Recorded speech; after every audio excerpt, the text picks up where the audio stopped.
Welcome everyone to the 7th session of the Legal Implications and Climate Change course. Today we'll be looking at the legal implications of the energy transition. This will be the lecture structure. Start by looking at what is the energy transition, the problems that arise because of the aspiration of energy transition, materials required for the energy transition, mining as an industry crucial for energy transition, and then finally regulating mining. Let's start by looking at casting our minds to what is energy transition. There are many definitions out there depending on different perspectives. The industry perspective, a community perspective, a government perspective, an international perspective. But in the context of what we have studied so far, which is the UN climate regime, I'd like to define energy transition based on the global stocktake from 2023, the first ever global stocktake under the Paris Agreement of 2015. So let's consider the statement that is energy transition in the global stocktake.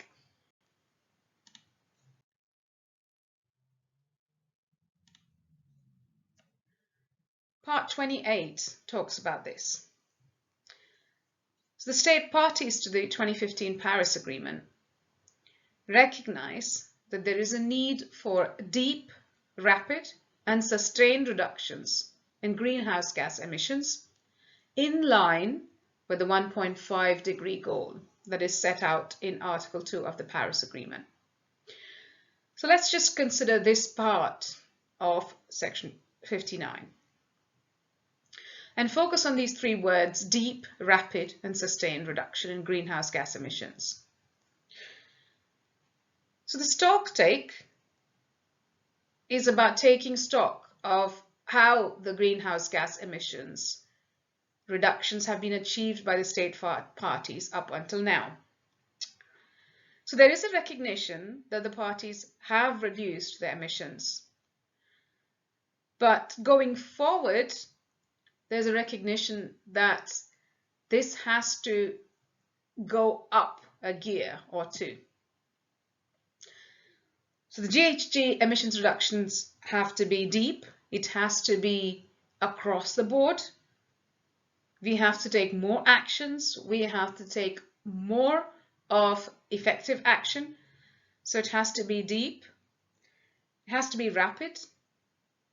So we don't have as much time.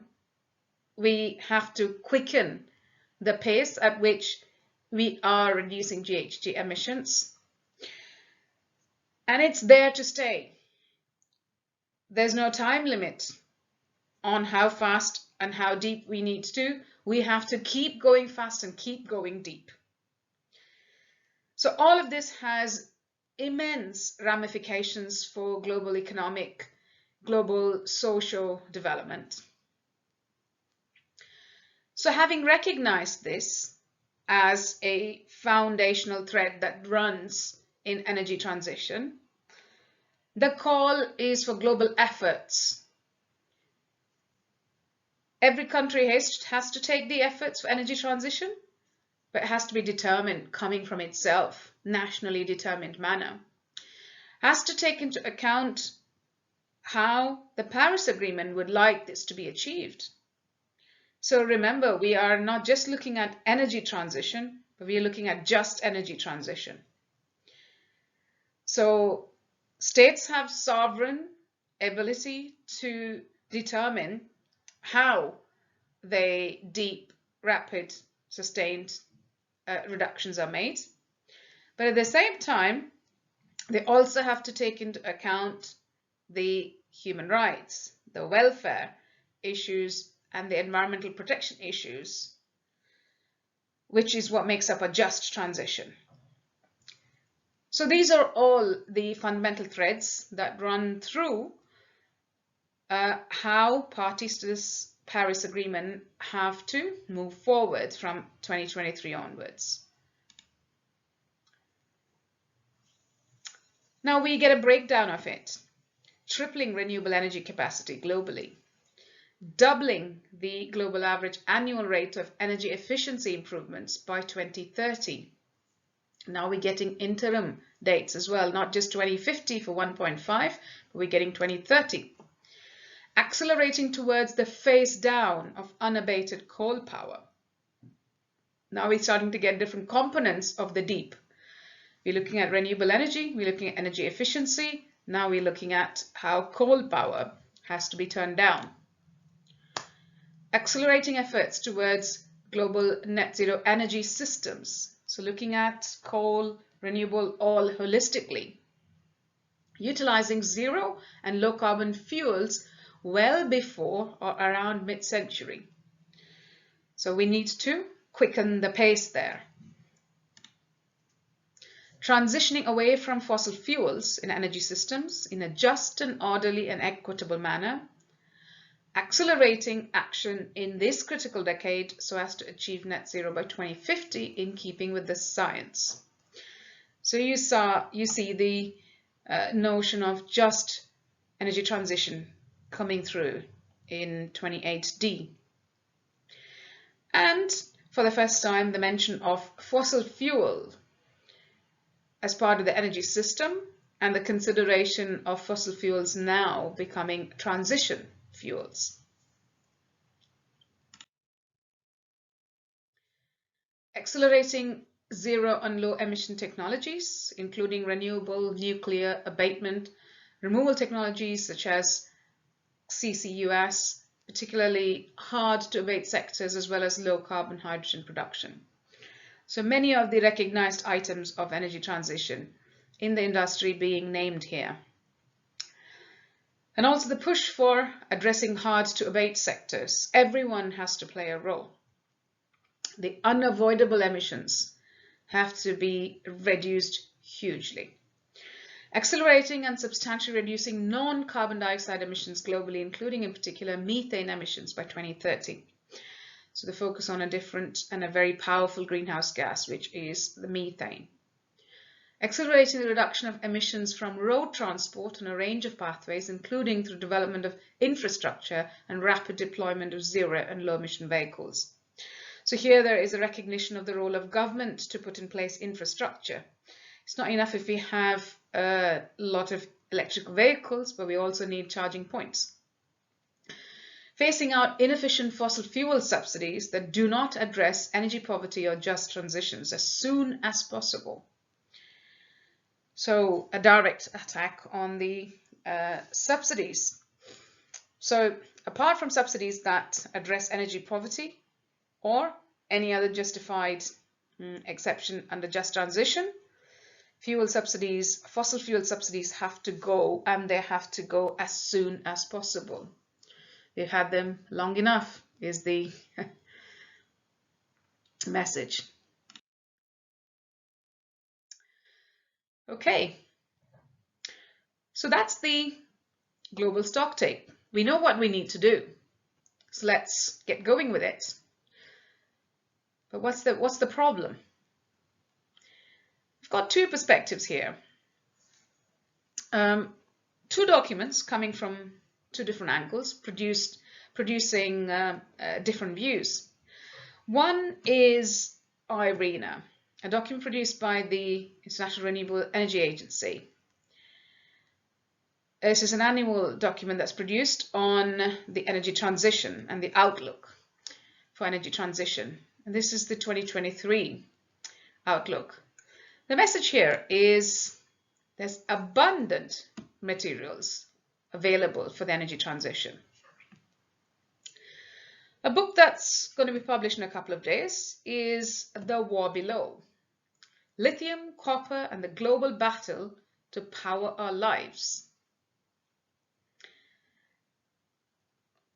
The message in this book: raw materials are critical. The raw materials that are required for energy transition is critical. So there are problems with the procurement of the materials. There are issues with how they're produced, etc. So how did we go from abundant to critical? Well, non-lawyers would answer, well, we do have abundant resources, but they are geographically concentrated. So not everywhere has the same abundance, but different places, different countries have different levels of these materials required for energy transition. Okay? But that still doesn't explain why we can't just go to where it's geographically abundant and get it.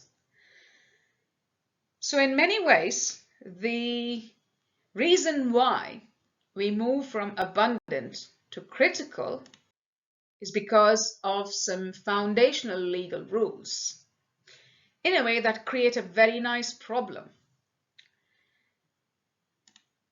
What are these foundational legal rules? The first and the most important one is PSNR, permanent sovereignty over natural resources. I beg your pardon, it shouldn't be national, it should be natural resources. Essentially an extension of the concept of sovereignty. So every sovereign country has its own territory, so every material found within this territory is subject to its own sovereignty, its control, and it decides under what laws these natural resources will be used or will be traded. While this might seem quite obvious, the principle of permanent sovereignty over natural resources was quite hard won following the developing countries gaining their independence from their colonial states and establishing the rights for determining how the natural resources within the territories will be used, given the history of colonization, which was on exploitation of raw materials and a large level of inequitable movement of these natural resources outside of the country that have the resources. So this principle has been foundational for the last 50, 70 years, and it comes back into play now. Geographically, wherever the critical raw materials are present, the country which exercises sovereignty over that territory then can also decide who accesses it and who does not access it. We have another legal rule, which is the principle of free trade, all encapsulated within the institutional setup of the World Trade Organization. Number of the state parties to the Paris Agreement are also parties to the World Trade Organization. So the rule of free trade then has to apply. Quantitative restrictions can only have certain justifications. So the rules under the World Trade Organization also lay or create this problem of critical raw materials, which are abundant but become critical because of some legal foundational rules. And a quick plug for a publication that's going to be published soon this year in the journal The Extractive Industries and Society, where myself and Dr. Daria Boklan address the international trade issues and investigate whether these rules are effective or ineffective for trade in raw materials in the light of our planetary boundaries. So what's the solution? So I said it's a nice legal problem to have. You know, at the end of the day, sovereigns should be able to exercise their sovereignty, as well as trade rules should allow for exceptions in free trade, because it protects interests of people, interests of countries. But it has created a problem of moving abundant materials to becoming critical raw materials, for which we need to have more legal rules to solve this problem, so that we then have a complete set of rules that respects sovereignty, that respects the right to development, as well as respects the principles of energy transition. and fulfills the Paris Agreement. So we need to deepen, strengthen, and also implement a lot of the rules that we have around free and fair trade. We've been more successful in freeing trade than we have been in bringing the benefits of free trade to all the peoples. So we are to fulfill the aspirations of the United Nations Charter, where we want to have peace and security based on trade, on friendly relations and cooperation. We need to do more. Environmental laws, these need to be implemented. If there are any gaps in the laws, in any of the jurisdictions, in the global critical raw material supply areas, we need to plug those gaps. Where there are no gaps, they need to be implemented. Weak governance has to become strong governance. Administrative law. It plays a very invisible role often, but given the managerial approach, given the administrative approach taken in the UN climate regime, as well as the Sustainable Development Goals, we need to look at the rules of administrative law evolving to meet the challenge of implementing the Paris Agreement. The obligations, hard obligations under the Paris Agreement are few, but the Paris Agreement itself is binding.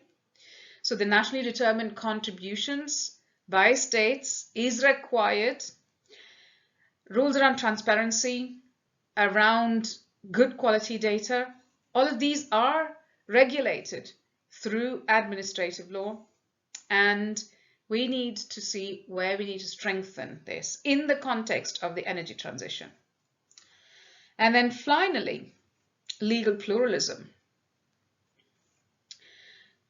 Critical raw materials are present on the land. Land is governed by not just legal systems that we recognize as the mainstream, but they're also governed by informal legal systems, by informal rules, by customary rules.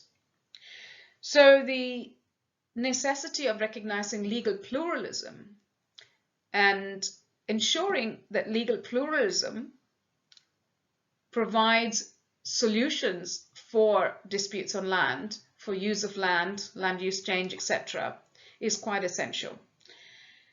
It's one of the key areas of law that will need a lot more work to it in order to cater to the energy transition. Property law in conjunction with these other areas of laws. So what are we talking about under section or part 28 of the UAE consensus? So energy transition, we're talking about 30 minerals. We're also talking about around 25 companies, the big companies that deal in these minerals, mining, processing, etc. What do we classify as critical? What do we classify as strategic? What is the role of, these words when we're trying to understand the definition? There is no definition per se of what a critical raw material is. It depends on a number of factors. It depends on which country is talking about it. It depends on the time period we're talking about it. And also it depends on whether we are talking about, energy transition or other fields where these raw materials are used. So for example, the digital transition. And some countries would call them strategic, especially the countries that have reserves or that have mines operating and there's potential for future mines. They would call them as strategic resources. So for Africa, in Africa, for example, it becomes strategic because the economy depends a lot on the exploitation of these resources. So it's used strategically for its development. And when we talk about energy transition, we also have to talk about these phenomena cooperation, competition, conflict. We know natural resources and the fight for and control over natural resources have caused conflict. So it's going to be nothing new now. We have to expect that conflict is a possibility, but at the same time, we have to use the power of international law, the power of persuasion, the power of cooperation, the power of coming together to resolve disputes on the table, as opposed to other means of armed or violent means. So we've got to expect that, and hence the presence of organizations like IRENA and the IEA, the International Energy Agency.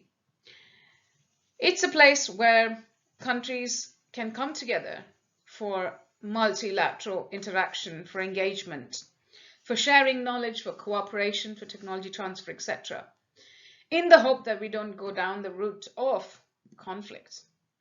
So cooperation is essential. There is more room for cooperation. There's more room for deeper and more meaningful cooperation. Competition, we essentially have to rely on competition for increasing efficiency, for increasing benefits in terms of lower costs, and for also producing better social outcomes, jobs, environmental protection, etc. So both cooperation and competition certainly have a role to play, such that we avoid conflict. But we have to take into account that given the geopolitics at play, that we'll have to manage conflict, we have to encourage cooperation as well as competition. So in the next few slides, I'll be looking at more detail at some of the minerals and materials required for energy transition. We'll be looking at availability of the minerals, the geographical concentration of the minerals, but also the supply chain, the mining, the processing, and to see, well, what is the evidence of the abundance that was spoken about in IRENA's report.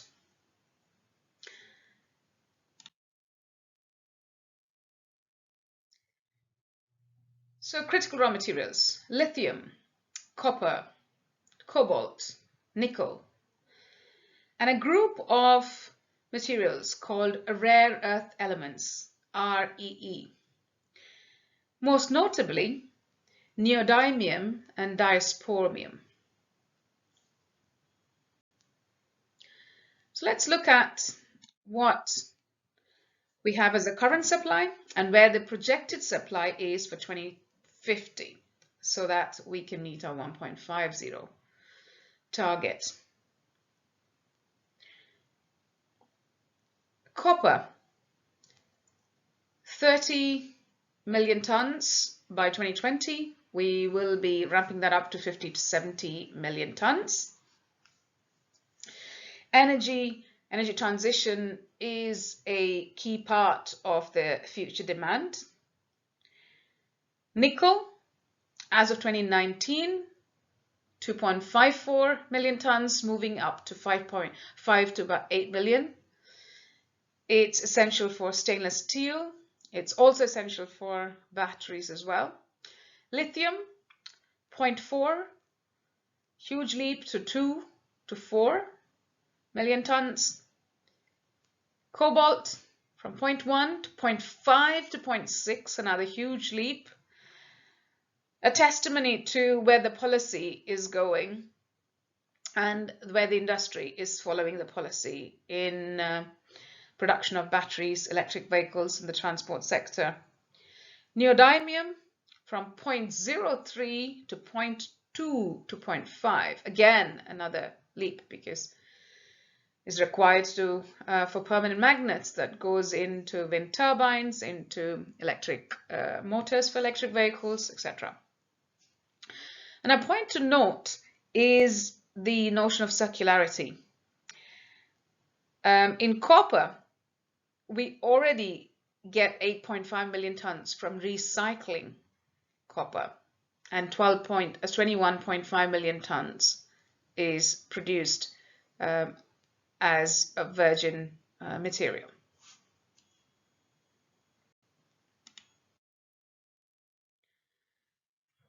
Let's look at them one by one. Copper is found in different types of deposits, and there are different levels of difficulty in procuring copper from these different types of deposits.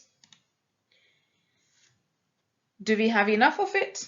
Well, the total copper resources undiscovered plus those that have been identified amount to about 5,600 million ton. So as far as 2020, we produced 21 million tons of primary copper. Therefore, we're not really going to run out of copper anytime soon. And we'll see that this is very much the case with the rest of the resources as well. However, what's definitely something to take note of and plan for is the development of new mines, which takes time. It takes time due to a number of factors, regulatory factors, technical factors. But at the end of the day, we need to plan and prepare in order to ensure that it doesn't take any longer than it really should. So in the meanwhile, there will be supply shortages. So we will have demand ramping up very quickly. Around 24 million tons refined copper is produced from ore, and then as well as scrap. More than 5 million tons of copper scrap are directly melted and reused. Circularity plays a role, and we might want to look at how it can be increasingly pushed up.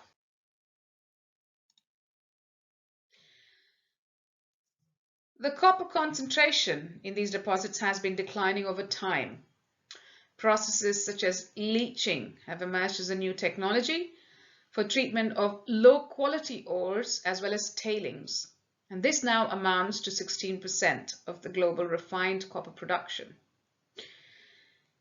And we produce a lot of mine tailings because the primary copper mining activity creates more than 3 gigatons of mine tailings every year. We need to use all these different methods in order to ensure we get enough supply of copper as we push forward with the energy transition. Geographical concentration. As far as copper is concerned, it's mined in significant quantities from the Andes, Rocky Mountains, the African copper belt.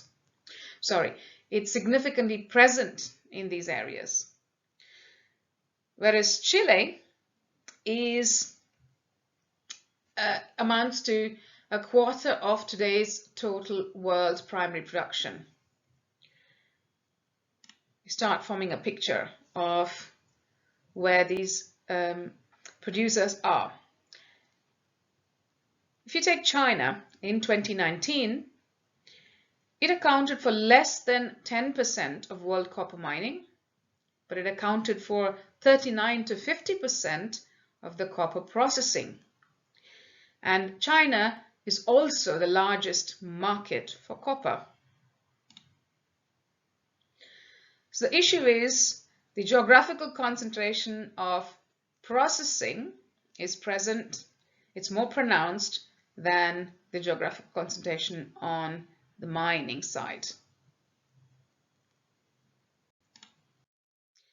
Moving on to nickel. Again, different types of ores are present. There is the terrestrial deposits and also hydro deposits, sulfide ore bodies, laterite soils, and the hydrometallurgical processing of laterites to produce nickel metal and chemicals. This is forecasted to increase in the coming years. So the deep sea bed has a role to play in providing us with nickel. 1/3 of global nickel supply is from recycling. What do we have? 89 million tons in nickel reserves. Subsoil ore deposits are estimated about 300 million tons. And on top of this, we have got 290 million tons of nickel deposits in the sea. So very abundant for catering to the energy transition up to 2050 and beyond. As far as the reserves of nickel in the sea is concerned, it's present in the deep sea bed. And the deep sea bed is governed by the United Nations Convention on the Law of the Sea. Now, while the deep sea bed falls outside of territorial sovereignty, it falls in the high seas, and it's regulated by the concept of the common heritage of mankind, meaning that the benefit of the resources present on the deep sea bed need to be equitably shared according to the regime that's present in the United Nations Convention on the Law of the Sea, the provisions that regulate the area as it is known. So in 2016, so following on from this framework, the International Seabed Authority began drafting the regulations on exploitation of mineral resources. This is very good because if we need to utilize the 290 million tons of nickel that's deposited in the seabed, then we need the legal framework to be able to exploit it in a manner that conforms to the rule of law, so that it doesn't lead to the gold rush that exploitation of minerals have led in previous centuries.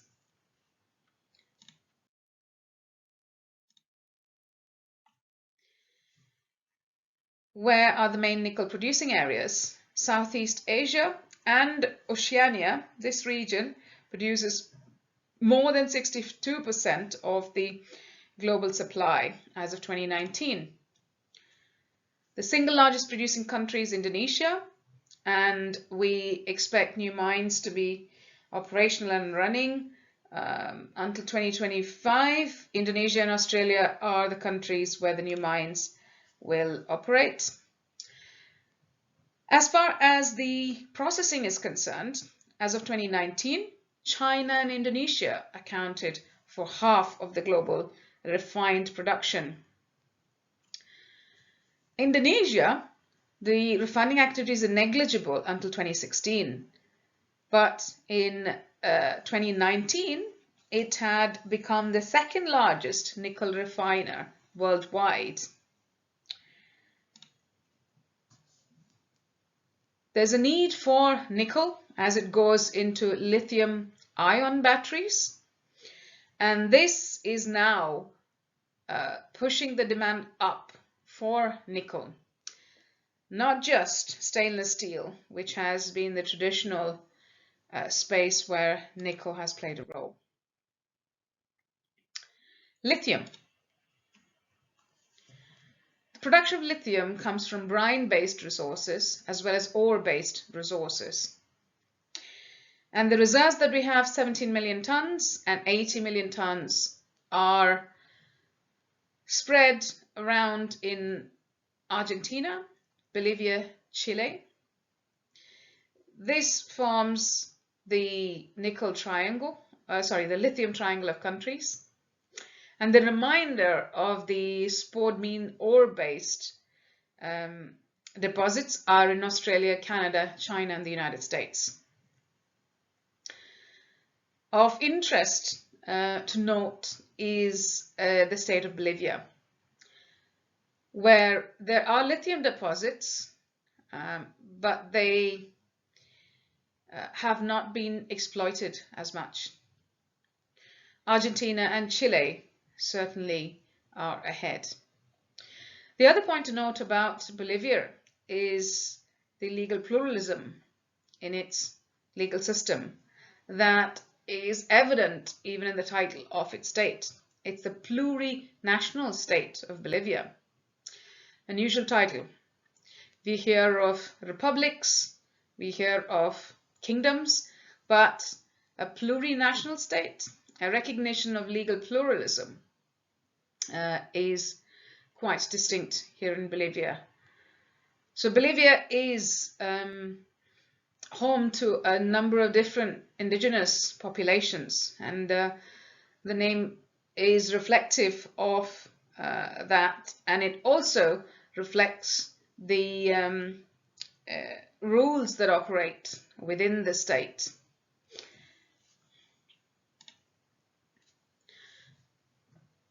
So, looking at the future of energy transition with lithium that's produced in South America, the brine-based deposit entails significant groundwater drainage. So given that South America is also in the zone of arid region, the climate risk of desertification also affecting it, how can we look at the ability of the region to continue expanding its lithium supply? So what are the other places where we have lithium? Lithium ore reserves are being developed in Saxony, and geothermal water resources can be used from the upper Rhine Valley. So this is another potential space from which lithium can be produced. Similarly, US, the Salton Sea in California, just this place alone can produce 0.6 million tons of lithium per year, more than what we use in today's global production. And geothermal energy could also be deployed for the evaporation enterprise. Another place where lithium can be got is seawater, but the concentration of lithium in seawater is too low. So it was going to take more energy and resources to get it from there, and technology. Cobalt. Terrestrial deposits, many types. The total terrestrial cobalt resource is 25.5 million metric tons. There's also hydro deposits, so there's seafloor cobalt, there's plenty of this. So demand for cobalt is projected to grow much faster than demand for nickel and copper, so more dedicated mining will be needed. Now, although there's cobalt deposits throughout the world, over 60% of global cobalt production comes from the Democratic Republic of the Congo. So take that for geographical concentration of production. Let's move on to REEs, rare earth elements. Rare earth elements have certain special characteristics, and that's why these 17 odd items on the periodic table are classified as rare earth elements. The focus on neodymium and dysprosium is huge because of their utility in permanent magnets in electric generators, which are used in wind turbines, and in electric motors, which are part of electric vehicles. So a megawatt of wind turbine capacity may require around 500 kgs of permanent magnets, notably if these are offshore turbines. And the typical electric vehicle requires around 3 kilograms of magnets. So globally, these applications could require around 150 kilotons of annual permanent magnet production by 2030 and generate around 50 kilotons of demand for rare earth elements. So huge raise in the demand over here, there's a huge ramping up. It's a testimony to the shift in the policy around road transport, particularly the vehicles, as well as the shift to renewable energy, particularly solar and wind turbines. So neodymium is typically 10 to 18% of the rare earth content of commercial deposits of the light rare earth minerals, bastonosite and monazite. So rare earth materials are not really that rare as you might think. So we do have a presence of these materials. The main mining areas for neodymium is China. Others are found in Australia, Brazil, India, Sri Lanka, and the United States. However, the mining as well as the processing of this particular REE is dominated by China. Global reserves of neodymium estimated about 8 million tons. Greenland holds largest reserves of undeveloped rare earth deposits, and in particular neodymium. However, developing mines and processing of REEs outside China have so far been hampered by economics, by environmental concerns, and the occurrence of radioactive uranium and thorium byproducts in many of the deposits. So there's another issue with looking at the combination of neodymium and dysprosium. For neodymium magnets to perform, especially at elevated temperatures, significant amounts of dysprosium need to be added, up to 12% of the weight of the magnets. However, in terms of relative abundance in the Earth's crust, dysprosium constitutes less than 1% of all rare earth elements. So the dysprosium supply cannot expand fast enough to meet the growing demand for high temperature neodymium magnets for electric vehicles. Therefore, we need to find alternatives to dysprosium, which is the additive that we currently use. So with that, we've got an idea of some of the main critical raw materials, the workhorses, as well as the ones that the demand of which is going to rise exponentially, all thanks due to the global stocktake and the trends that led up to that. So mining is going to increase, is the one common factor for all the critical raw materials. So we need to look at regulations governing mining in countries. I won't necessarily be going into individual mining regulations. There are way too many. And there is a lot of literature in terms of the impact of mining, the benefits of mining, the need for mining, and how these different interests are taken into account when the industry and the operations and the activity is regulated. But two key questions actually stand out. How will the energy transition change the mining regulations? Do they need to change? Do they need to transform? Do they just need to continue?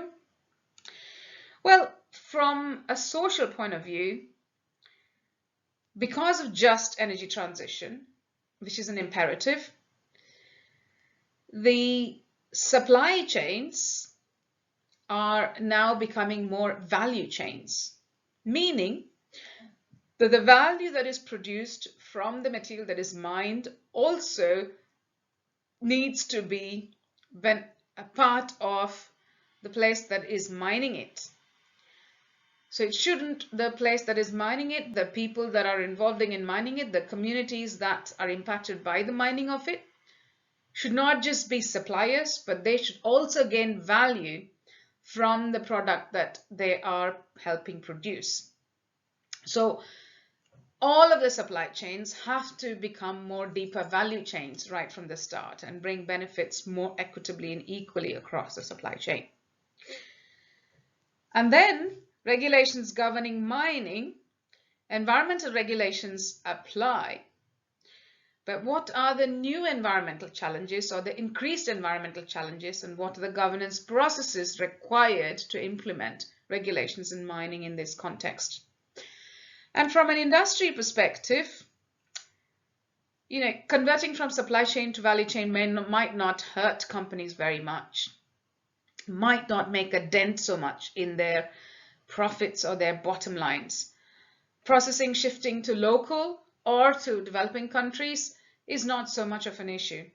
So this might be feasible, and this might happen more naturally. It's just requiring a shift in the focus.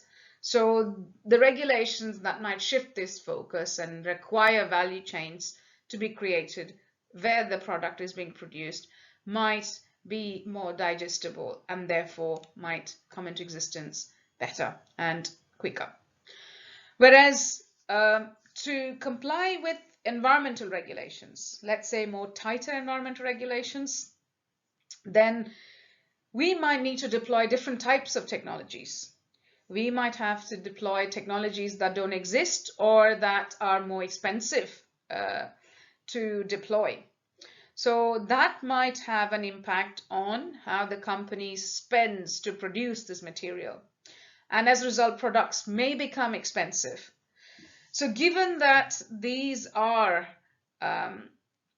trends that can be predicted, the environmental regulations that cover mining in countries need to be able to respond to these. So existing regulations then need to make sure they're implemented properly, but existing regulations around mining might need to be extended. There may be gaps showing up because of the energy transition that needs to be addressed. One final point around the social issues. It's not just the supply chain to value chain, but also the use of child labor, dropping off labor standards, and in particular this issue about use of child labor. This cannot continue.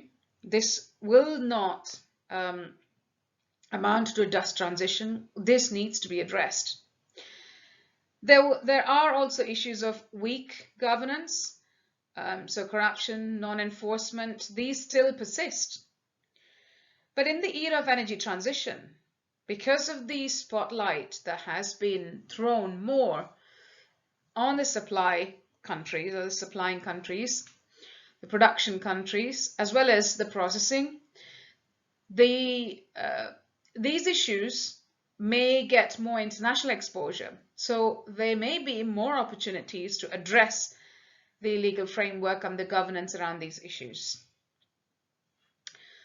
Okay, so having drawn attention to the issue of mining regulations at the municipal level, I now want to touch on specific international law developments which can help regulate mining.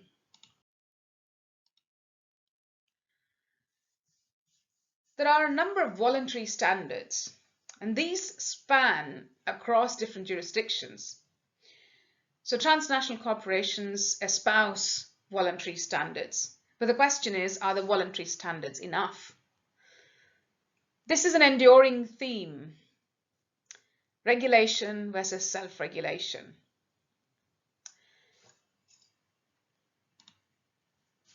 There are new initiatives and instruments, or new-ish ones, some of them quite well known and others quite obscure.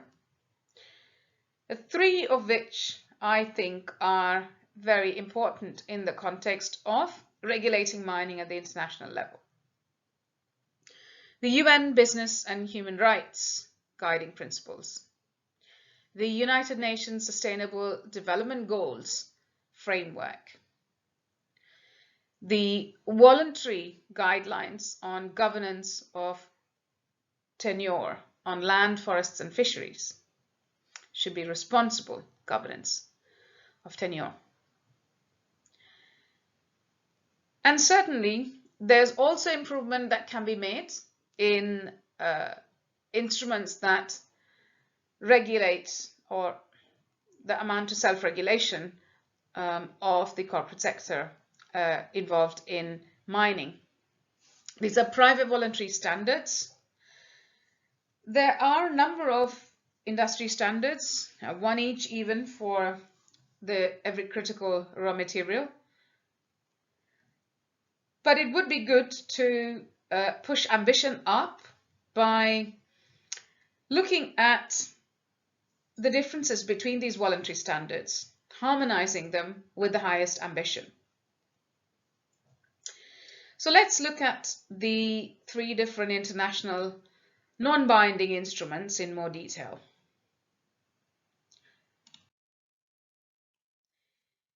UN Business and Human Rights.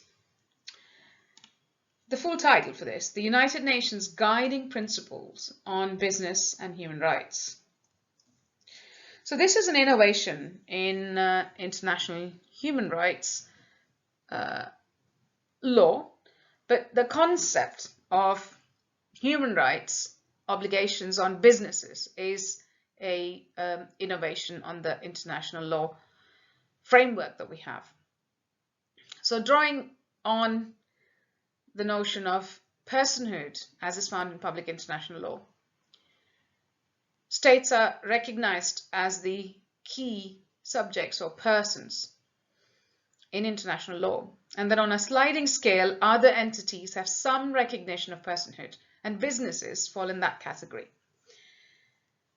They are not the subjects of international law per se.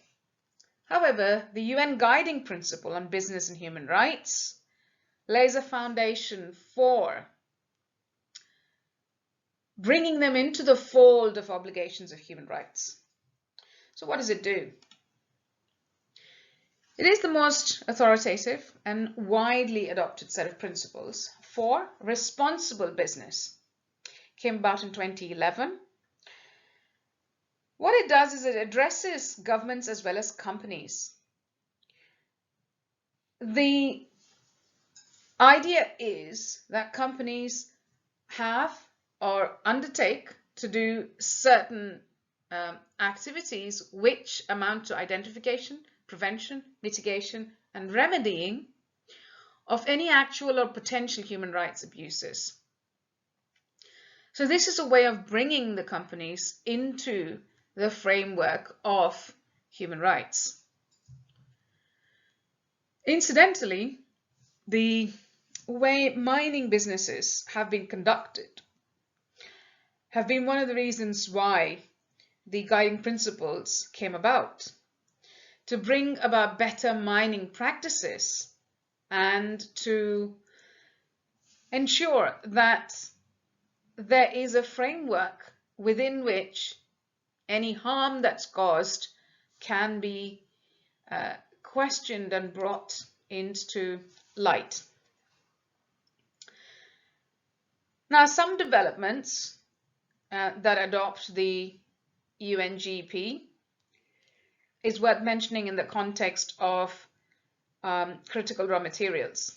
The African Business and Human Rights Forum is an annual event convening stakeholders from across Africa to facilitate a robust and multi-stakeholder dialogue based on the United Nations Guiding Principle on Business and Human Rights that will foster joint action to prevent, mitigate, and remediate business-related human rights and environmental abuses. So, a good lever to address the increased demand for critical raw materials found in different countries in Africa. And in 2023, this annual forum had the theme For Africa and From Africa, And it also considered the issue of critical raw materials mining and creation of value chains, etc. Moving on, the Sustainable Development Goals, the United Nations Sustainable Development Goals, adopted by the UN General Assembly in 2015, the same year as the Paris Agreement, but a few months before. So it's a collection of 17 goals. 17 goals towards sustainable development. It's not the first time that the United Nations as a whole has embraced the goal-oriented approach for sustainable development. The Millennium Development Goals before the Sustainable Development Goals also embraced these global goals. And they're truly global in the sense that they're not addressed at states, but they're addressed at any entity that can contribute to these goals. So to that extent, it brings together actions of every entity in every country within this framework of development. So the 17 goals are quite varied, but they have a long established relationship to environmental protection. So sustainable development in itself has strong links to the environmental protection objective. And Sustainable Development Goals 7 and 13 directly relate to climate action. They do point towards the UNFCCC regime as well. So there is a linkage between the UN climate regime and the Sustainable Development Goals. And arguably, there is a certain level of bindingness that SDGs 7 and 13 might acquire. However, nothing over and above what the Paris Agreement itself has. So just to draw your attention to the fact that the Sustainable Development Goals are not a monolithic framework. They are a tiered system. So the goals are, they consist of targets, and the targets are met through a set of indicators. So data, large amounts of data is produced, and reports are produced on a yearly basis, tracking the progress of the goals. So there is a huge administrative element to this. And draw your attention back to the importance, the growing importance of administrative law to achieve some of the global policy goals, and also the global binding targets is interesting to note. And the system of goals, targets, and indicators is evidence of the growing importance of administrative law, so much so that we can identify global administrative law as a field of law in itself now. So the Sustainable Development Goals is framed differently to the UN Guiding Principles on Business and Human Rights, as well as the next instrument that I'm going to be talking about. While the UNGP as well as the VGGT, which I'm going to be talking about next, are framed in the language of treaties, in the language of Article 38 type of source. The UN SDG is framed in a very different manner. It is targeted to be much more accessible. It is targeted to have a buy-in beyond the legal obligation. Yeah, some would say its strength is that it doesn't speak that legal language. Nevertheless, it is a framework that is very popular, and to that extent, it is an essential part of the international governance frameworks for development, for achieving the objectives of the UN climate regime. And then finally, the international instrument that I want to draw attention to, which has huge significance to critical raw materials exploitation and equitable benefits is the VGGT. The VGGT is an acronym, but it's not even an acronym of the full title of the instrument, which is Voluntary Guidelines on the Responsible Governance of Tenure of Land, Fisheries and Forests in the Context of National Food Security.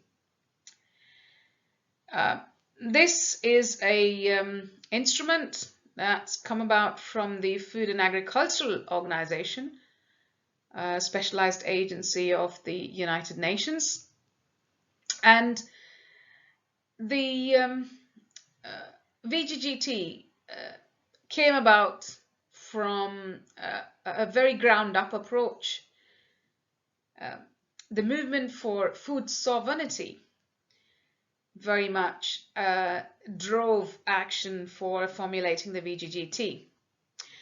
And the provisions very much reflect a broad-based stakeholder engagement across different interests that has led to the VGGT. Therefore, it also reflects how useful it could be to address issues on the ground when it comes to land and mining issues, when it comes to forests and mining issues. This is also an instrument that recognizes legal pluralism. It's also an instrument that recognizes human rights. So while it recognizes informal legal systems, while it recognizes customary laws and rules, the only stricture is that human rights standards need to be applied in these informal rules, informal standards. Otherwise, the informal legal systems can be recognized at par with the formal legal systems. And this is one of the strengths of the VGGT, that it is a bottom-up approach for the governance of property of different types.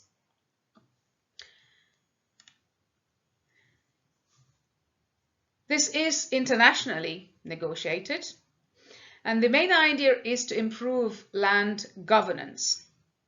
It treads a very delicate line between the exercise of territorial sovereignty, which is done through land laws, property laws, environmental laws, etc., and establishing international standards of land governance to promote the development goals of the international community, to promote the environmental and now climate change goals of the community. The main purpose was to promote the food security element of development. But the rules are around governance of land. So it applies in the context of mining for critical raw materials. So as I mentioned before, it's drafted by over 1,000 stakeholders with different cultural backgrounds from all regions of the world. The VGGT was negotiated by the member states of the Committee on World Food Security, and it came about in 2012. It may not be binding.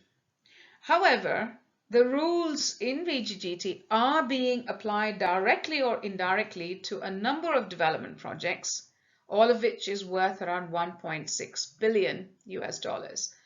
So the influence of this particular instrument is being felt, and it's being accepted as being fit for purpose. So going forward, it can also be the case in the context of establishing and maintaining rule of law in exploitation of natural resources, particularly through mining for critical raw materials. Finally, this is something that I'd like you to mull over and reflect on. Here are two statements or set of statements. Future of cars is electric vehicles. The future of mobility, however, is not electric vehicle. Discuss.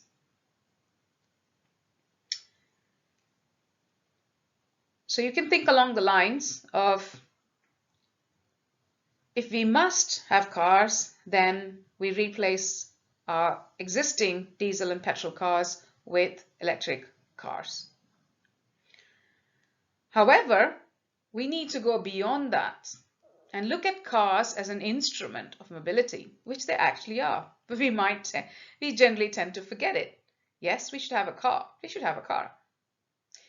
Think beyond. What we do need is mobility. We do need to go from place A to place B. What are the other ways of doing it?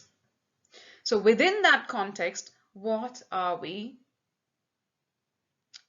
really needing to do? What do we want to do? What should we want to do? There was a curious piece of research I came across which said, as more electric vehicles have come on the market, there have been more sales of SUV. It even went to the extent of suggesting that because there are electric vehicles in the market, there were more SUVs that are being sold. That blew my mind away. So behavior and behavior change during energy transition could be quite surprising. So think from that angle and reflect. The next one, on similar lines, the future of energy is renewables, but the future of energy use is not unlimited supply of renewables. Discuss, yeah, but reflect on this. So the idea is, well, yes, we need to transition, but can we use energy at the same rates and the same volumes that we are doing currently? Can we have an unlimited supply of renewables? Well, we've seen in this lecture that there are a lot of difficulties and challenges, and there may be some that are insurmountable. So even though there are abundant reserves of critical raw materials to help us build renewable industry unlimitedly, it doesn't mean we will be able to exploit all of that reserves that we have and the abundance of materials. So the idea of critical raw materials means it will be limited in supply. So we've got to adjust. So the behavior of corporate, the behavior of government in regulating this, and the behavior of users and the consumers or the prosumers even has to be shifted or changed accordingly. So reflect on all of this. Okay, so I will stop there with this lecture on the legal implications of energy transition. I've got 2 more slides, and this is going to introduce your very last assignment. So, your second and final assignment is an essay, 1,500 words. Your deadline is the 31st of March. I want you to choose any one of the following questions. So, critically analyze 2 cases, one each from a trade and investment perspective and one from a human rights perspective, and comment on their contribution to addressing climate change. You can refer back to the lecture on climate litigation. You can look at the sources of case law there. You won't necessarily get the full case report in that source, but you will have a place where you can choose case law and then go and look at the primary materials for the case, depending on what jurisdiction or what forum you're looking at. Second question that you can pick critically assess the need and success of legislation on legally mandated diversification of supply chains for the private sector for procurement of materials for the energy transition. Right, so what I'm saying over here is, can we bring a law to force the private sector to diversify a supply chain if they need critical raw materials in their operation? What is the need for such a legislation? And if such a legislation were to be tabled in Parliament, would it be successful? Or would the factors weighing against it be very high? So, for example, if we need to rapidly scale up wind turbine, wind farms, solar farms, we need materials. So maybe we still need to continue getting the materials where we are getting them now. A law to diversify mandatorily the raw materials for wind turbines and solar farms might be too premature. So this might be the reason why such a legislation, will not be successful. So I want you to think from all of the angles, from the business perspective, from the social angle, from the environmental angle, from the geopolitical angle, etc. Some tips and guidelines. If you're doing the case law question, use the IRAC method: issue, rule, application, and conclusion. So that's your first tip. Second, make sure you answer all parts of the question. You're not just looking at two case law, but once you've done that, you're also looking at what contribution the arguments in that case or the judgment in the case is making towards fulfillment of any of the Paris Agreement goals. That's one. The other thing is, when you choose the case law, make sure that there is sufficient scope for analysis in the case law. There may be some climate litigation judgments that are quite cursory. If they're throwing that case out of court, then they might just not give enough reasons. Try and choose a case that's got enough depth in the judgment as well as in the causes of action and the arguments. Okay. However, I'm not very concerned that you should only look at, the key principles in the judgment, the outcomes. If there are interesting principles in the arguments being presented, even if all of them are not reflected in the judgment, that's still fine. But the overall message is, make sure your case law selection is takes into consideration the scope for analysis and the scope for contribution to the Paris Agreement goals. When you're looking at the second question, you also have to look at the business rights that are protected. In fact, business rights are more justiciable than some of the socioeconomic rights, especially the socioeconomic human rights are not as justiciable. The right to a healthy environment may not be as justiciable as the freedom to run a business, right? And there are other considerations that also may favor, like I said before, the rate at which we need to decarbonize. That might be a factor why diversification will not help. So other factors like energy security, national security, these are all strong considerations. So when you're considering the pros and cons of having a law of diversification of supply chain, you have to give an emphasis to the legal issues, and very often the legal issues will be the business rights and not the socioeconomic human rights. Okay, so with that, good luck with your second assignment. I look forward to reading them once you've done it. Bye for now.